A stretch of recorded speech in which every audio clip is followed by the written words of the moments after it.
Assalomu alaykum. Navbatdagi guruh jarayonimiz Toshkent viloyati Yangiyo'l tumaniga avtomatik darvozamiz yoniga kalit kelish hamda panjarasi bilan birgalikda o'rnatib berdik. U yonboshiga garajni ham o'rnatib berdik. O'ylab namozobod havzani qilamiz. Ish jarayonlarimiz bitdi.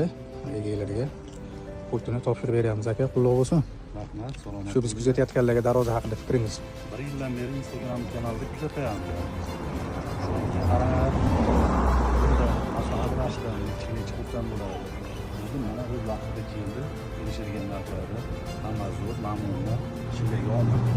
Barakat. Qutlug' bo'lsin aka. Avtomatik darvoza, shukurli darvoza zo'r. Har qanday uy fasadiga mos tushuvchi bu sifatli avtomatik darvoza haqida ma'lumot olmoqchi bo'lsangiz yoki narx-navo bilan qiziqmoqchi bo'lsangiz, ekran pastda nomerlarni qoldirganmiz yoki shukurli avtomatik darvozaga murojaat qilishingiz mumkin. Biz kuzatishda davom eting. Hammaga rahmat.